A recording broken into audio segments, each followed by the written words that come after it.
רציתי להציג בפניכם את הכלי החדש שבניתי. זה נקרא תזורה, זה בין בוזוקי לבגלמה. הוא עשוי מעץ מייפל, הוא נראה יפה מאוד, ממש חמוד.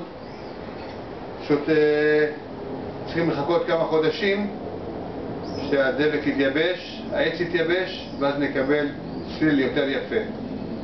אני מקווה שזה באמת ישתפר. אז נתראות לכם ונתראה ביצירה הבאה שלי. כל טוב.